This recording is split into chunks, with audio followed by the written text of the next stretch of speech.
Thank you very much, Rock, for the introduction. I'll start by sharing my screen. I understand that I'm to speak for about half an hour, and so if I go on too long, please stop me. Okay.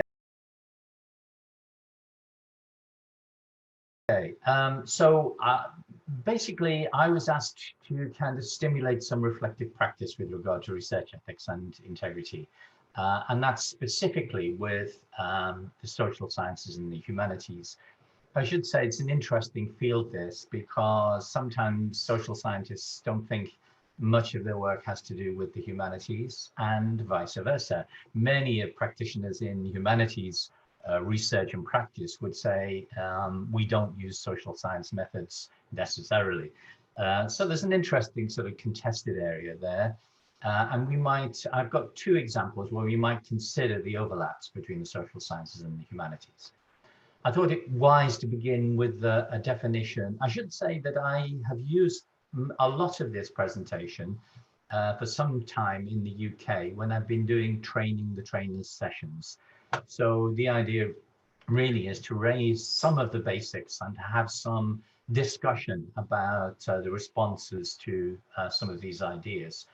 So that people can go on and train other people to think in more detail about research ethics and about scientific integrity. I've always liked this fairly straightforward basic definition. Ethics are a matter of principled sensitivity to the rights of others.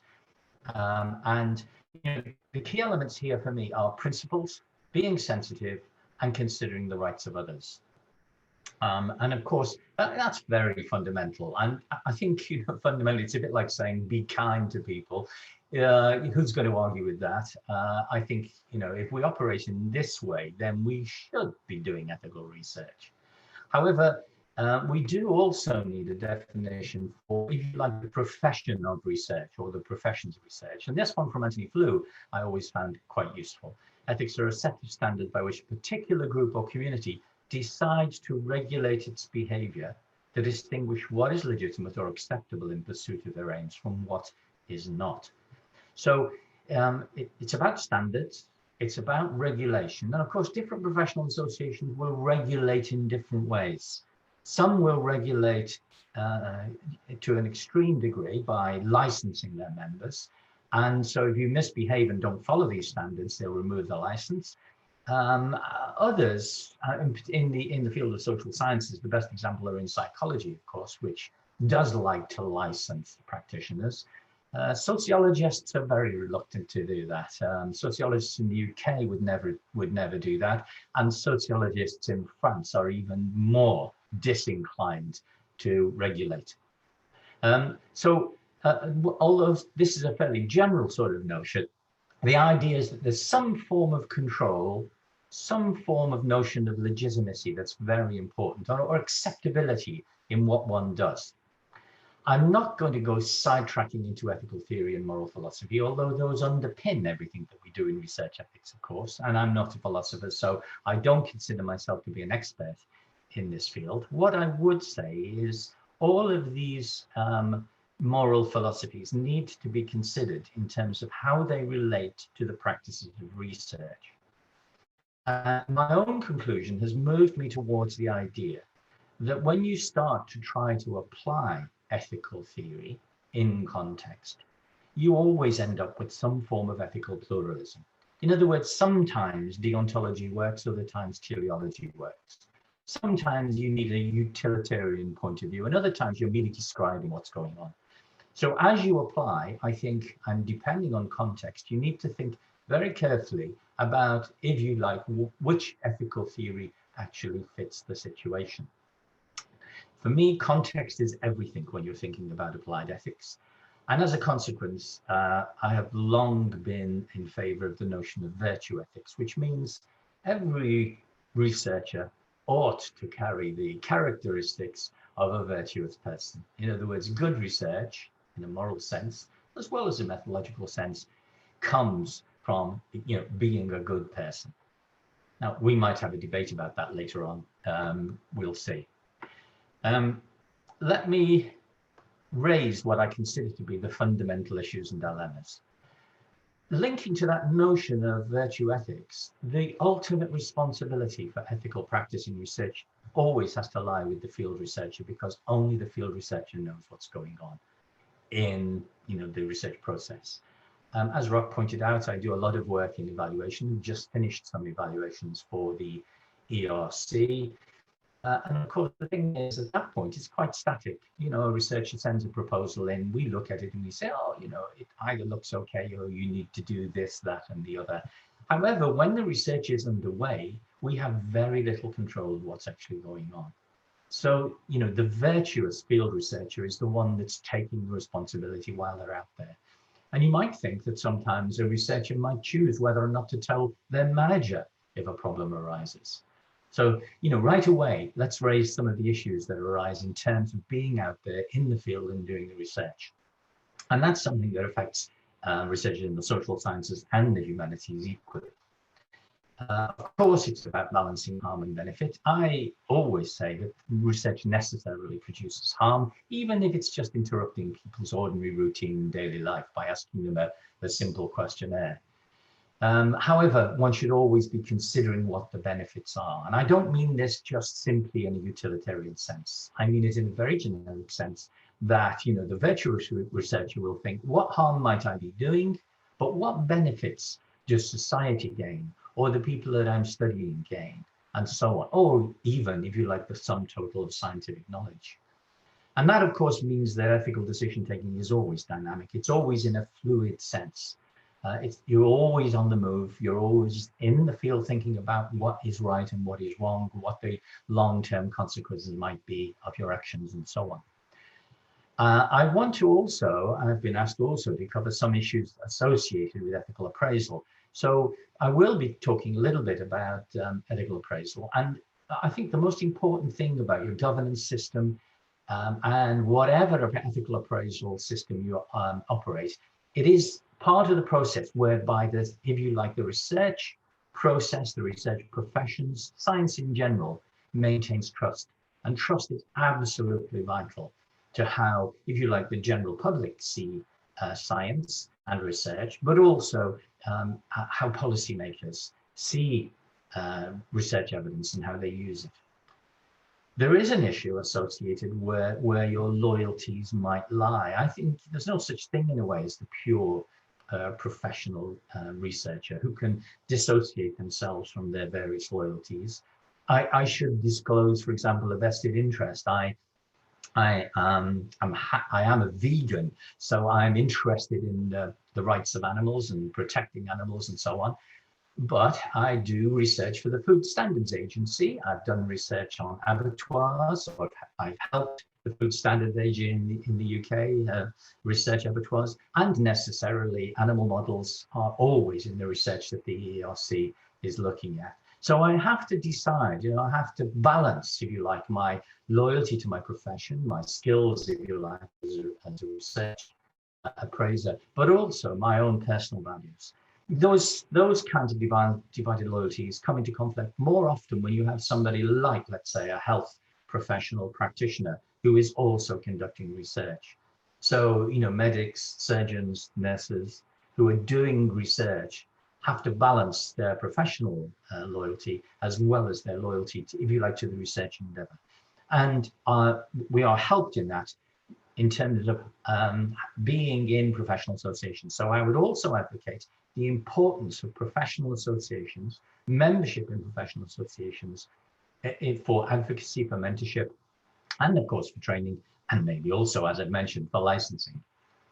So if we do research ethics appraisal, what are we doing it for? Well, to make sure that our ethical decisions are always taken openly and transparently, in order that we show how we are estimating balancing harm and benefit, in order to seek to clarify the lines of accountability. Who is ultimately responsible? And I think this is quite important in terms of the RRI work that you're considering, and also in terms of the GRACE project, or any of the many RRI projects that are currently running.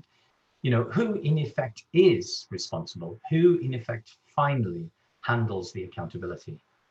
Also, research ethics appraisal helps you think outside the box. I've learned an awful lot from working with biochemists, you know, from people who work with MRI, from physicists as well as medics, in terms of cooperating on the ethics appraisal process.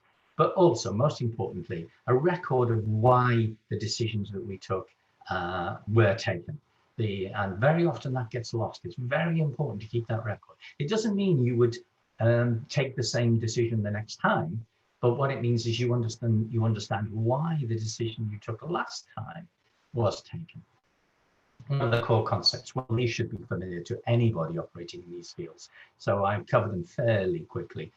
Privacy, of course, now has been embodied in the GDPR and all sorts of regulations and laws in data protection, European-wide, and to some extent globally. There are concerns about what constitutes public space. One of the biggest areas of debate and discussion are about what you are allowed to observe when people are in a public space. You can't assume that just because somebody's in a public space that they are willing to be observed by you as a researcher. Physical interventions are very interesting to me. I long had a debate with functional MRI experts who say MRI is not invasive. I think anybody that wants to use, you know, big electromagnetic circuits around me, I think that's going to be invasive. However, they say it isn't. Intrusion, of course, is a major problem because, as I said before, you necessarily intrude when you stop somebody on their way home from work and ask them a few questions. Sensitive issues are very, very culturally variable and need a lot of consideration. I'm going to come back to those in a minute. As the same with vulnerability. What do we mean by when we consider some research participants to be vulnerable?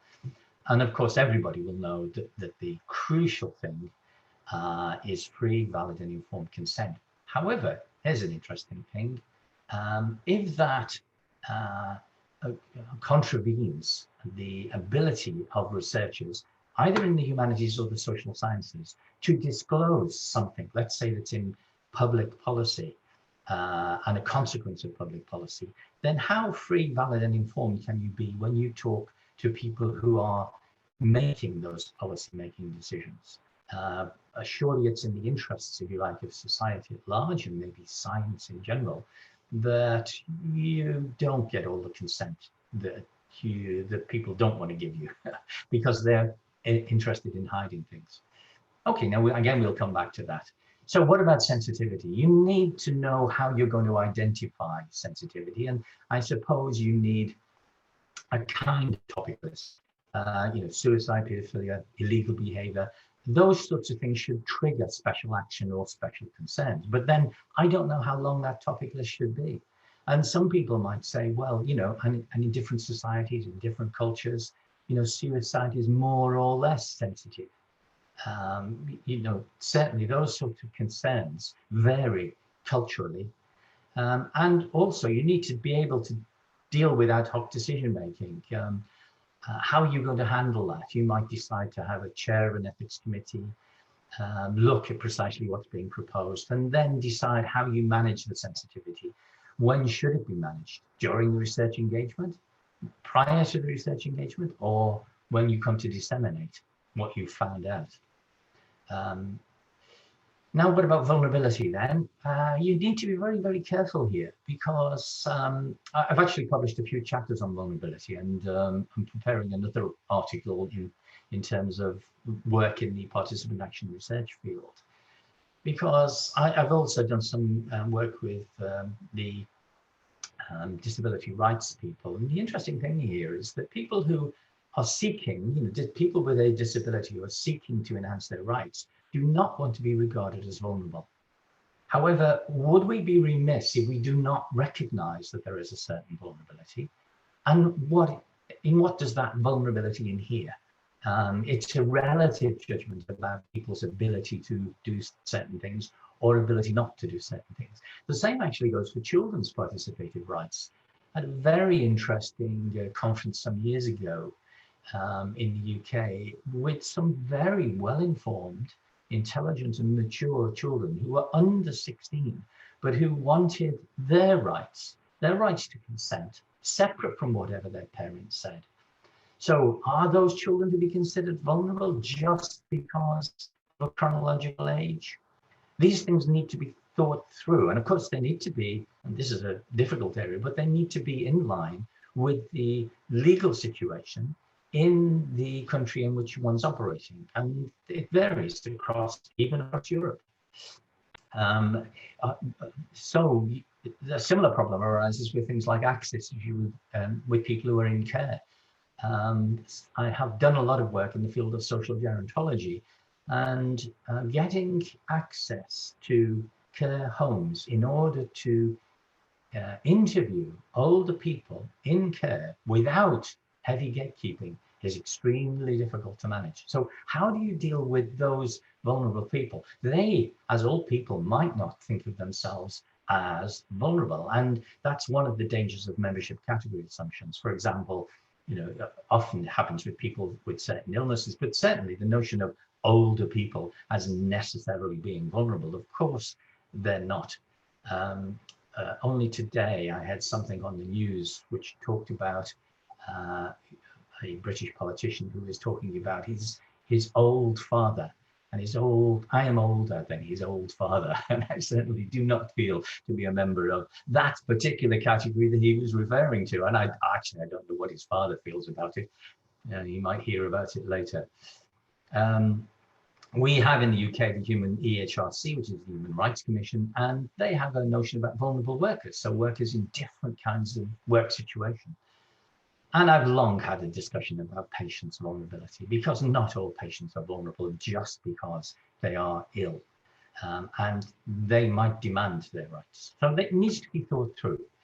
One of the areas in which all of this comes together is internet and social media-based research, and I would recommend to you this book by Candy Woodfield, The Ethics of Online Research, which is in one of my book series. And it's a really interesting study of how you do research with social media. And it raises all of these sorts of issues about things like anonymity, about what is the expectation of privacy when you're online, and how do you define the difference between public and private spaces online. It's hard enough, in the world, even harder, of course, online. And this notion of when you publish something, what is it intentionally public or not? So that's a very interesting collection. As I might say, are all the other volumes in my series of advances in research ethics and integrity for Emerald. The references to these are in the notes supplement. I wanted to say something briefly about international systems. They vary tremendously, and this is quite important because no matter how hard we try in Europe, I still want to say we in Europe, even though I am a UK citizen, and I'm striving to be a European citizen still, even after the end of this year. And I live in France, so I'm still dedicated to the mission, let's put it that way. But it is awfully hard to apply these kinds of values and standards and principles across even all of Europe. We tried to do it with the Respect project in the early thousands. And now currently we are striving to do it with the ProReg project, and I'll say something at the end about the ProReg project. The biggest problem about ethics appraisal in the USA has to do with IRBs, institutional review boards. And the issue there has to do with the fact that IRBs can be seen as really quite obstructive because they seek to protect the research institution rather than protect the participants or the research subjects. I think some of the best guidelines and codes that you can find are in Canada. The Tri-Council, TCPS 2 in particular, the Tri-Council policy statement number 2 is brilliant because it covers all the researchers, and that's what I particularly like about it. So it covers the social sciences, humanities, and medicine, and physics and engineering. And I think that's the way forward. We should be able to embrace all of these subjects with the same set of codes and guidelines. Now, what about ethics review in general? How can consensus be achieved? Well, you don't have a consensus. Well, you need to think about how you achieve some degree of consensus, because that's the ethical way to proceed. In other words, you clarify where you agree and where you disagree. Mark out the sticking points. Yes, you have to come to a majority view. And we do this all the time in European Commission ethics appraisal. but certainly be transparent about other opinions and do allow minority views to hold. How is ethical approval managed for short timelines? This is really difficult, and that is find a way of doing this in an expedited manner. In other words, say how you can do a chair's action, or have the chair plus 1 or 2 members, or maybe specialist committees and so on. I mention this because in the last 2 months, we have been approached by independent researchers saying, I can't get ethical review anywhere, can you help? So we've set up actually 3-person ethics committees, ad hoc ethics committees, and that seems to please the funder because some ethical approval process has been gone through. It's not ideal, it's ad hoc, it's done quickly. The saving grace is that we are all experts. So we've done it for some years. So we operate a system that we operate for any of the institutions that we work for. But it needs to be thought through. How do you manage ethical approval in short timelines? So what are the principal challenges? Ethics changes because the world changes. So you have to be aware that you don't know the answers to everything.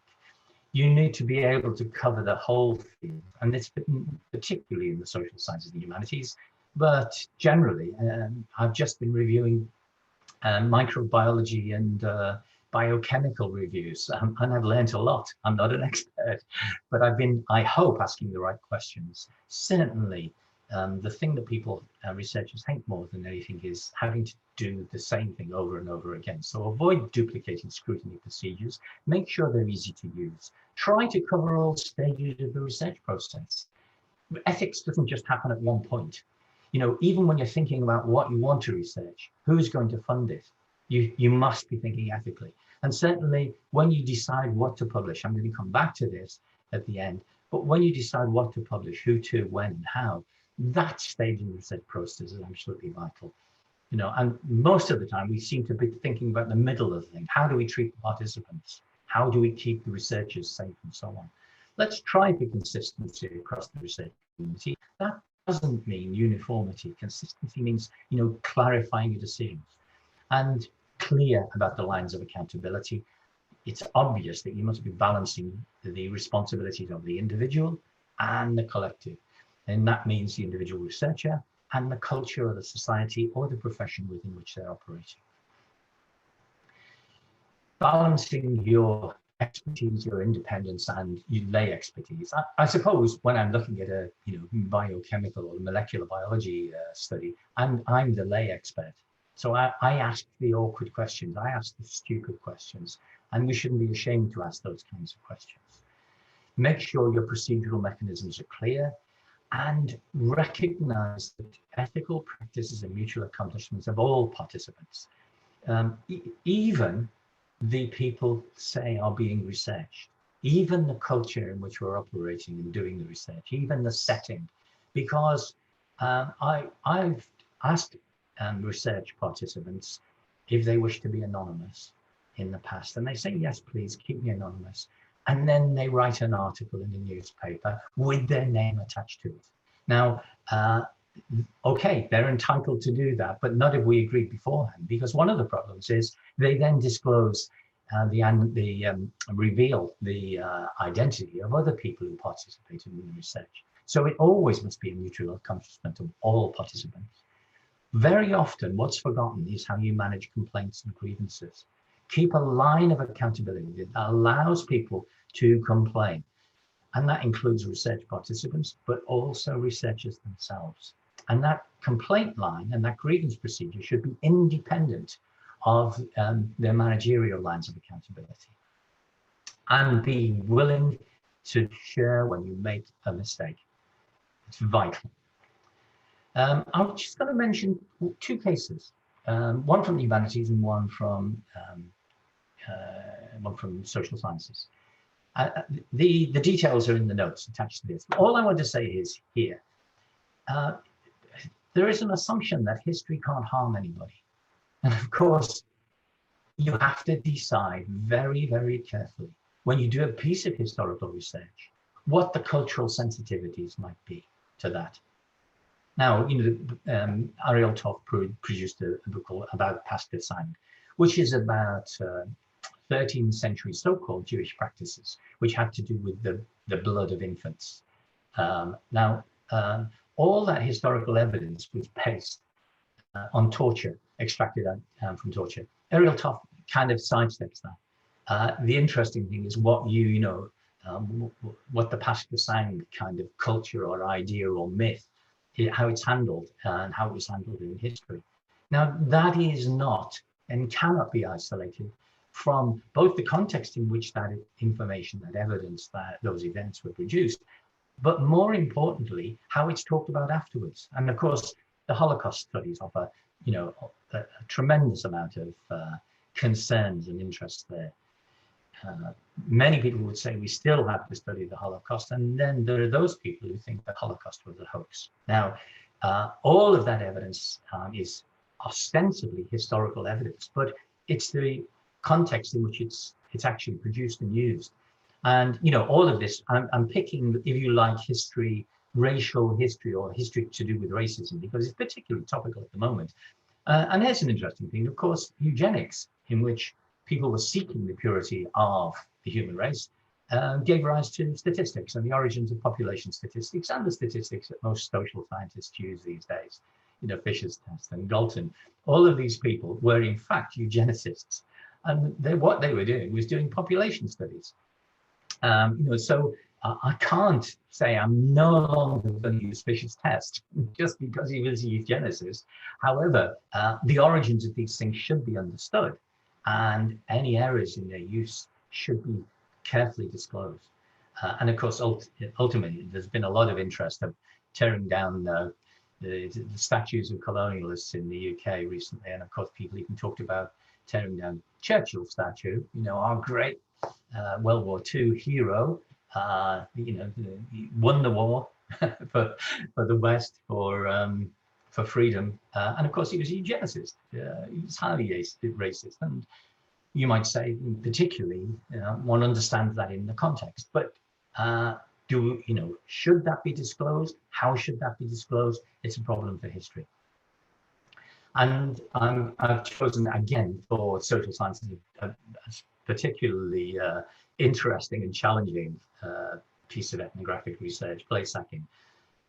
It's sometimes called urban exploration, and the idea is that groups of people who believe that certain places that were once public have now been made private, and they believe that that is undemocratic and restricts access to those areas. I was involved with a researcher who wanted to study the people who were actually doing this work, hacking various places. For example, they broke into the London old tube stations in the London Underground, took pictures, and actually took down some champagne, had a party, and then put the pictures on the internet. Now, there are many issues here, ethical issues, but let's just pick this notion of overstepping the researcher boundary. Did that researcher go too far in joining those people? The interesting thing is some of those people in that group actually said that the researcher became the leader. In fact, he came up with the ideas about where they should invade. So he was in fact prosecuted and given a very light sentence in the end. But the boundary between this kind of ethnographic research and what is called community action research is very fine. Most people would say community action research is cooperative with the participants and acts in the interests of that community and so on. However, it does mean the researcher has to overstep some boundaries. So I just chose those two examples, one from history, one from ethnography, as raising particular issues. And then ultimately, when we finished our research, it isn't all over. And of course, certainly this is where Deborah will be talking vitally later about plagiarism. You need to think about how you communicate and how you communicate ethically. Keep it simple and clear. Make sure you adjust the message to the audience. Be aware of the fact that people are prejudiced, and cognitive dissonance applies. In other words, and I have to test myself against this all the time. Am I just not accepting this particular point of view because I have never agreed with it before. Anticipate what harm you might do when you disseminate, and if you disseminate, and you might decide not to disseminate, and that should be an ethical privilege. If you decide that the research you've done shouldn't be out there because it can harm people, and harm to a certain extent, then you should be allowed to not disclose it, perhaps just disclose it to the funder. Ensure that you reference your background findings and you acknowledge all sources of contributions, and that, of course, is crucial to the problem with plagiarism. And then think carefully about the nature of the outlet that you're choosing. These days, we're encouraged to use the whole range of potential media outlets. So academic articles, newspaper pieces, certainly online media and so on, but they all require the content being adjusted to the nature of the medium. Just a couple of useful links at the end and my conclusions. I haven't really covered this in any detail, but you should try to keep ethical awareness and ethical scrutiny, ethical appraisal separate from research governance. Otherwise, you end up just protecting the institution or protecting the research organization, its corporate image or its marketability. Professional institutions, associations can help raise ethical awareness. They're vital in order to do that. But ultimately, researchers must maintain their own professional integrity, and that's where virtue ethics comes into it. And we must all reflect on the impact and the consequences of publication. Now, all I want to do is to finally share my ProRes. This is the final share screen. If you go to the ProRes project, you just put in ProRes EU and it'll get there. The thing that we are, part of what we need to do is to help people do all the things that I've just been talking about. And so we have a set of resources. We have deliberately, if you like, edited these as being the best resources we can find. So if you need to find some ethics codes and guidelines, they're here. If you need a research ethics integrity advisor, you can find them here. If you want some advice about writing and publishing ethically, it's here. So this is ongoing and it's developing. Any suggestions you might have, then please send them to me. We're willing, you know, this is a dynamic, as all ethical exercises ought to be. So, you know, we're changing it and building on it all the time. So thank you for your time.